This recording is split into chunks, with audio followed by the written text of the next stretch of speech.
bahwa hukum memang tegak bukan saja ke bawah tapi juga ke atas, bukan saja ke lawan tapi juga ke kawan. Hukum tegak untuk semuanya. Dan transparansi ini perlu dilakukan secara menyeluruh. Jangan sampai ada intervensi politik dalam penanganan kasus apapun. Dan kita sudah menyaksikan banyak kasus-kasus akhir-akhir ini yang jadi perhatian adalah yang viral. Kadang-kadang saya merasa khawatir. Karena begini, kita ini harusnya berani. Saya setuju ketika ada yang dikatakan bahwa kita harus mencari pemimpin yang berani. Setuju. Dan pemimpin berani bukan sekedar berani, tapi berani karena benar, berani karena membawa kebenaran.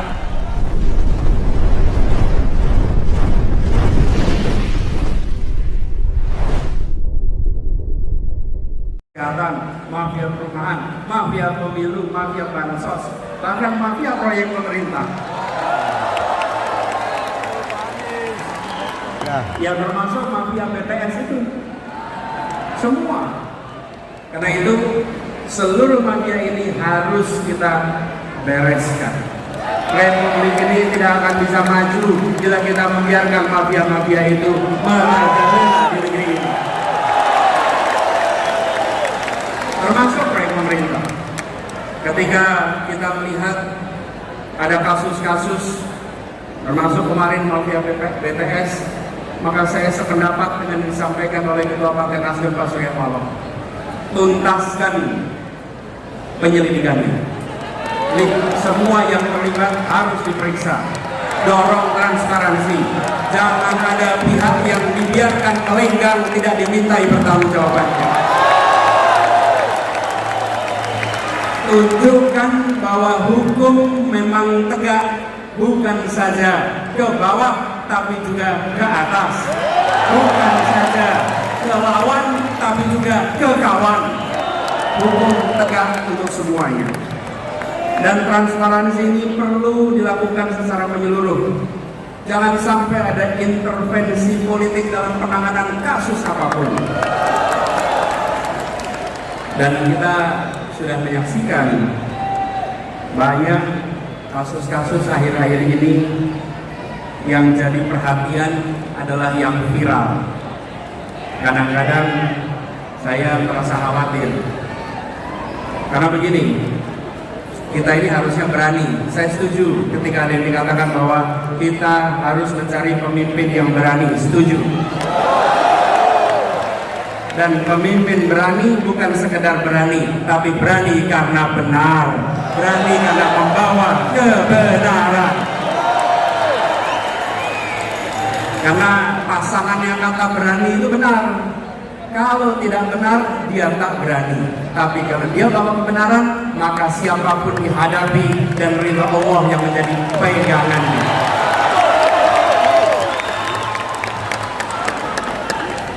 Jadi kita menyaksikan ketika peristiwa-peristiwa mafia ini terkuak. Ada polisi jenderal bintang 2 membunuh anak buah. Terbuka. Ada yang menyelundupkan narkoba. Ada petugas pejabat pajak yang kekayaannya fantastis. Itu sudah merepotkan, membuat seperti Pak Kapolri harus kerja ekstra untuk mengembalikan kepercayaan publik, harus kerja ekstra untuk merawat polisi-polisi baik yang berintegritas yang ada di dalam tubuh kepolisian. Seperti juga di Kementerian Keuangan, Ibu Menteri keliling sana sini untuk menjaga barisan orang-orang baiknya. Saya pernah di pemerintahan, saya menyadari betul, ya benar ada orang-orang bermasalah, tapi banyak lagi orang-orang yang bisa menegakkan amanah, orang-orang yang berintegritas. Mereka itulah yang harus dibangkitkan untuk bersama-sama menjaga Republik ini. Nah, Ketika kita menyaksikan peristiwa-peristiwa seperti itu, kita geram. Ini harus kita hadapi. Apalagi sekarang kita kumpul hari ini tepat 25 tahun reformasi di Indonesia. Tepuk tangan untuk para pejuang reformasi kita.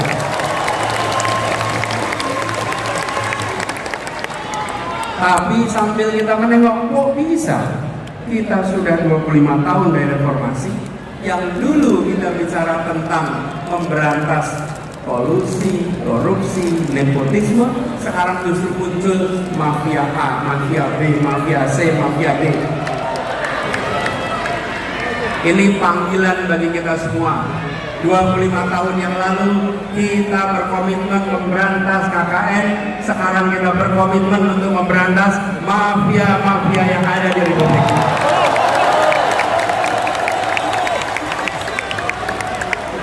Proses terjadinya itu pelan-pelan. Proses penyimpangan itu pelan-pelan.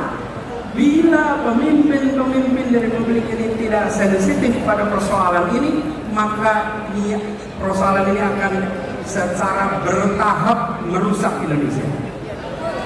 Teman-teman sekalian, saya beri ilustrasi ini. Katak. Bila katak itu dimasukkan ke dalam sebuah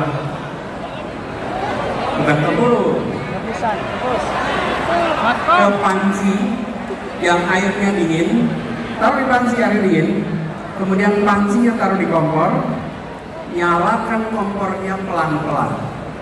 Oke? Air di situ asalnya dingin, lama-lama menjadi panas, lama-lama mendidih, dan katak itu akan mati dalam mendidihnya air. Oke? Itu jalannya pelan-pelan. Tapi kalau katak dilemparkan ke panci yang airnya mendidih, dia langsung lompat. Tapi kalau dipanaskan pelan-pelan, dia mati mendidih. Bila kita tidak menyadari bahwa pertumbuhan mafia itu terus-menerus, maka bangsa kita akan habis karena mafia. Saatnya kita menyadari bahwa ini adalah problematika yang harus kita hadapi sama-sama. Setuju? Karena itu, ketika kita berbicara tentang 25 tahun reformasi, amanat yang harus kita pegang adalah komitmen untuk melihat perubahan yang kecil-kecil ini. Nampaknya pelan-pelan, gradual. Jadi kalau ada yang punya ide untuk mengubah, kita harus hadapi dan kita harus hentikan. Pelan-pelan itu prosesnya. Reformasi dulu mengatakan bahwa masa jabatan presiden 2 tahun. Ketika ada yang punya gagasan untuk memperpanjang, maka kita katakan bahwa kita komit dengan aspirasi reformasi. Jadi, kalau ada petinggi-petinggi negeri ini yang pelan-pelan mencoba menggeserkan, jangan pernah dibiarkan, karena itu seperti menaikkan suhu air bagi sebuah katak. Jangan sampai kita tidak sadar atas penyimpangan yang dilakukan secara pelan-pelan. Dan kita harus sadari ini, bahkan kita punya masalah banyak. Sebagian masalah itu harus diselesaikan di daerah, sebagian diselesaikan di pusat. Kalau daerah tidak bisa menyelesaikan, maka harus dicari cara agar daerah bisa menyelesaikan. Tapi kalau daerah tidak bisa menyelesaikan, diambil ke pusat, dan ujungnya tidak selesai juga, malah menyulitkan masa depan orang-orang di daerah. Kita punya kecenderungan, kalau di daerah tidak jalan, ambil alih ke pusat. Dilakukan sentralisasi. Ingat, Republik ini luasnya luar biasa. Penduduknya tersebar di 6.000 kepulauan. Berikan kepada kita semua kewenangan untuk menyelesaikan, awasi, pastikan tereksekusi. Dengan cara seperti itu, rakyat bisa merasakan pemerintah hadir di seluruh wilayah Indonesia. Jadi, ke depan kita berkomitmen bahwa pemerintahan yang hendak kita bangun adalah pemerintahan yang mengembalikan spirit yang ada di dalam pembukaan Undang-Undang Dasar 1945. Spirit yang ada di sana adalah bagaimana rakyat mendapatkan kemerdekaan yang sesungguhnya. 25 tahun yang lalu ketika kita memperjuangkan reformasi, pada saat itu kita berada di dalam suasana ketertekanan. Ekonominya tertekan, kebebasannya tertekan. Hari ini sebagian dari kita merasakan kebebasan yang tertekan. Dulu negara mengatur siapa saja, siapa boleh maju ke caleg, siapa boleh maju ke pilpres, siapa boleh maju wali kota, bupati, semua diatur. Hari ini jangan sampai ada pengaturan siapa yang boleh maju dan siapa yang tidak boleh maju. Karena itu bukan diatur oleh pemerintah, itu diatur oleh partai-partai politik atas aspirasi rakyat. Bila rakyat menginginkan si A menjadi calon, izinkan negara ini memberikan kesempatan kepada mereka untuk memperjuangkan. Bukan malah negara menghentikan, bukan malah negara melarang. Bahwa negara menjamin kemerdekaan, dan itu yang harus sekarang kita perjuangkan. Jadi kita yang berada di sini adalah kita yang punya aspirasi, dan kita menuntut agar ada kesetaraan kesempatan bagi siapapun di Republik ini. Dan ini juga artinya kepastian kepada mereka yang berusaha. Bayangkan, bila kita tidak memberikan kesetaraan itu, mereka yang di dunia usaha pun mengalami kekhawatiran, mengalami serba ketidakpastian. Ketika sebuah pemerintahan bertugas, dia harus memberikan kesetaraan kepada semua pelaku usaha. Jangan sampai pelaku usaha yang dianggap teman diberi fasilitas, pelaku usaha yang bukan teman tidak diberikan fasilitas. Dan persoalan mafia ini yang tadi saya sampaikan itu sering sudah masuk ke dalam proses. Saya beri contoh. Ketika kami bertugas di Jakarta, ini salah satu ketidakpastian yang harus kita bereskan. Setiap tahun kita selalu meributkan soal UMP, upah minimal provinsi. Dan di DKI Jakarta, upah yang biasanya naik rata-rata 8% karena kondisi perekonomian turun. Tapi di tahun 2021 kemarin untuk upah tahun 2022 mendadak peraturannya diubah. Peraturan yang biasanya kalau kita terapkan memberikan kenaikan UMP yang masuk akal, kemarin UMP-nya angkanya itu amat rendah. Kalau tidak salah sekitar Rp37.000 kenaikannya. Pada waktu itu saya katakan tidak mungkin di Jakarta naik upah nilainya 37.000. 37 itu bukan angka yang layak untuk pekerja di Jakarta. Karena itu kemudian saya sampaikan kepada pemerintah, waktu itu Kementerian Tenaga Kerja, saya sampaikan bahwa yang layak di Jakarta kenaikan itu menggunakan formula yang lama, jangan formulanya digonta-ganti. Dan inilah yang disebut sebagai mafia tentang pengupahan yang ada di Indonesia. Tidak boleh kita biarkan. Kami memilih untuk mengambil sikap yang berbeda. Dan ketika memilih sikap berbeda, tentu kita menyadari bagaimana landasan hukumnya. Tapi yang menarik, para pengusaha protes waktu itu. Saya undang pengusahanya ke Balai Kota, 50 pembayar pajak terbesar saya undang. Ketika saya undang, saya sampaikan Bapak Ibu sekalian yang sekarang sudah menjadi 50 pembayar pajak terbesar. Bapak Ibu lihat Kita semua ini sekarang berkumpul di Balai Kota. Jaraknya hanya 1 kilometer dari gedung Pancasila, tempat konstitusi kita disusun, tempat persiapan kemerdekaan kita disiapkan. Pada waktu itu mereka yang berkumpul adalah orang-orang yang makmur, orang-orang yang terdidik, tapi mereka memilih mendirikan sebuah negeri yang prinsipnya menghadirkan keadilan sosial bagi seluruh rakyat Indonesia. Sekarang di sini, yang kumpul di sini, Bapak Ibu, saya ingin tanya, 40 tahun yang lalu Bapak Ibu di mana? 50 tahun yang lalu Bapak Ibu di mana? Kita semua 40 tahun yang lalu, 50 tahun lalu bukan siapa-siapa. Republik ini sudah memberikan kesempatan Bapak Ibu sekalian menjadi 50 pembayar pajak terbesar karena Republik ini memberikan kesempatan pada Bapak Ibu sekalian. Sekarang berikan kesempatan pada para pekerja untuk mereka bisa mendapatkan kesetaraan masa depan. Sebagian mana Bapak Ibu sekalian mendapatkannya? Ini soal kita bergiliran masing-masing memberikan kesempatan. Dan ketika kita mengirimkan pesan kesetaraan itu yang menarik, para pengusaha itu setelah ngobrol pulang dan mereka bilang, Pak Gub, kami setuju dengan prinsip yang Bapak pegang. Kita sama-sama bergerak untuk Indonesia.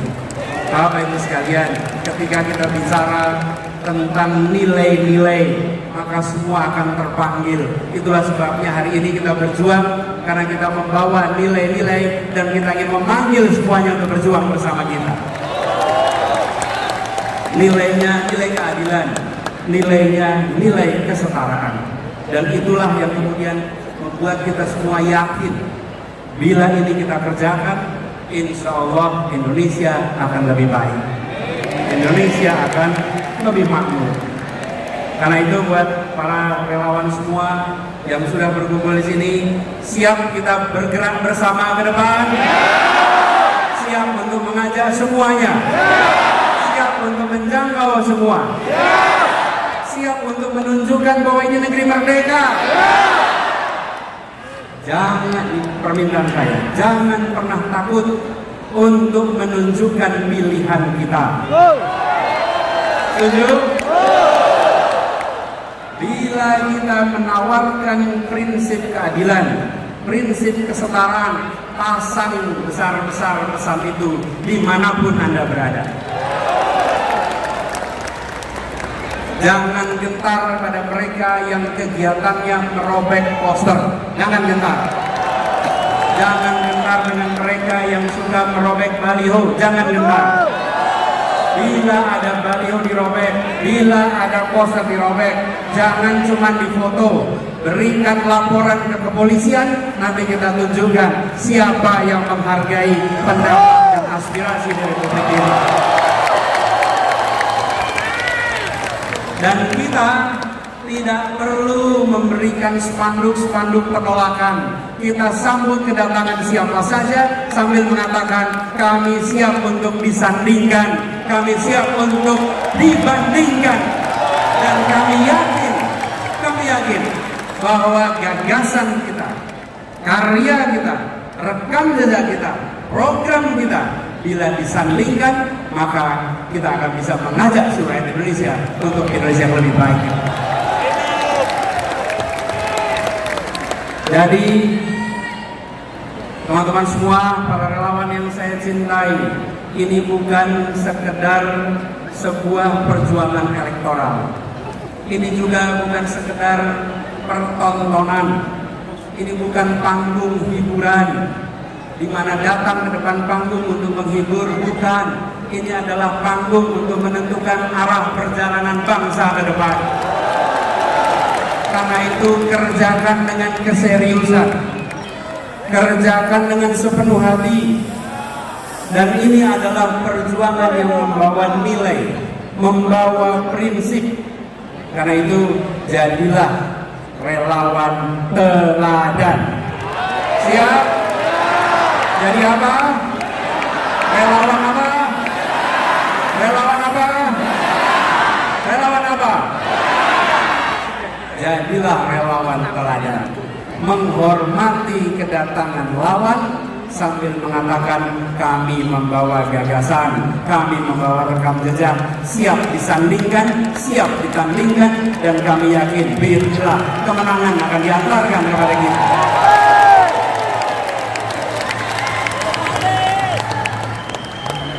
Karena itu buat semuanya para pejuang yang berkumpul di sini, kalau mengalami cobaan, mengalami tantangan, semakin besar tantangan, maka orang-orang tangguh akan bisa melewatinya.